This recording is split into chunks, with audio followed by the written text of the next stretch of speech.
Hello student, स्वागत है आपका हमारे यूट्यूब चैनल पर। आज की इस वीडियो में हम हिंदी दिवस पर निबंध पढ़ेंगे।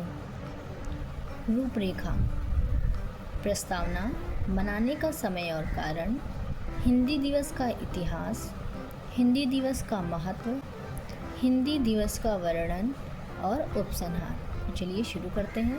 फर्स्ट हेडिंग है प्रस्तावना। हिंदी दुनिया में सबसे अधिक बोली जाने वाली भाषाओं में से एक है। हिंदी हमारी मातृभाषा है। हिंदी के महत्व को याद दिलाने के लिए हिंदी दिवस मनाया जाता है। हिंदी ने हमें विश्व में एक नई पहचान दिलाई है। हिंदी दिवस भारतीय इतिहास में महत्वपूर्ण और गौरवशाली दिन होता है। सेकेंड हेडिंग है मनाने का समय और कारण। हिंदी को भारत की आधिकारिक भाषा बनाने का ऐतिहासिक फैसला 14 सितंबर 1949 को संविधान सभा में लिया गया। इसी ऐतिहासिक फैसले को याद करने के लिए हर साल 14 सितंबर को हिंदी दिवस मनाया जाता है। हिंदी दिवस को मनाने का उद्देश्य हिंदी भाषा के बारे में जागरूकता पैदा करना और इसे विश्व भर में मान सम्मान दिलाना है। नेक्स्ट हेडिंग है हिंदी दिवस का इतिहास। 14 सितंबर 1949 को संविधान सभा ने यह निर्णय लिया कि हिंदी हमारी आधिकारिक भाषा होगी, क्योंकि भारत के अधिकांश क्षेत्रों में सबसे ज़्यादा हिंदी भाषा बोली जाती थी।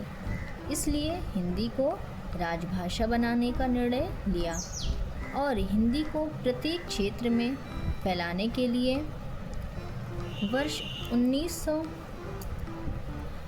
1953 से पूरे भारत में 14 सितंबर को हर साल हिंदी दिवस मनाया जाने लगा। नेक्स्ट हेडिंग है हिंदी दिवस का महत्व। हिंदी एक ऐसी भाषा है जो सभी धर्मों के लोगों को आपस में जोड़े रखने का काम करती है। यह सिर्फ एक भाषा का काम ही नहीं करती, बल्कि यह एक देश की संस्कृति, वेशभूषा और रहन सहन की पहचान भी है। हिंदी एक ऐसी भाषा है जिसकी मदद से भारत के प्रत्येक नागरिक आसानी से आपस में विचार विमर्श कर सकते हैं। हिंदी में ही वेदों, उपनिषदों, रामायण और महाभारत के जैसे महत्वपूर्ण ग्रंथ लिखे गए, जिनमें भारतीय धार्मिक और सांस्कृतिक ज्ञान का भंडार है। नेक्स्ट हेडिंग है हिंदी दिवस का वर्णन। हिंदी दिवस के मौके पर स्कूलों और कॉलेजों में कई कार्यक्रम आयोजित किए जाते हैं। इसमें छात्र हिंदी भाषा में भाषण तैयार करते हैं, जबकि कुछ छात्र इस अवसर के लिए निबंध, कविताएं, कहानियाँ सुनाते हैं। कई संस्थाएं हिंदी दिवस मनाने के लिए सांस्कृतिक उत्सव जैसी गतिविधियां आयोजित करती हैं। हिंदी दिवस के मौके पर विभिन्न सरकारी और गैर सरकारी संगठनों में कई कार्यक्रम आयोजित किए जाते हैं, जैसे कविता पाठ, भाषण, गीत, नृत्य आदि। उपसंहार। हम भारतीय हैं और हमें हिंदी भाषा का सम्मान करना चाहिए।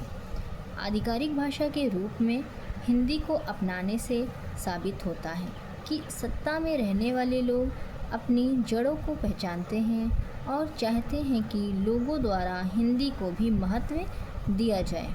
हिंदी हमारी मातृभाषा है और हमें इसका आदर करना चाहिए और इसका मूल्य समझना चाहिए। तो स्टूडेंट, ये था हिंदी दिवस पर निबंध। अगर आपको ये वीडियो अच्छी लगी हो तो please like, share and subscribe करना न भूलें। धन्यवाद।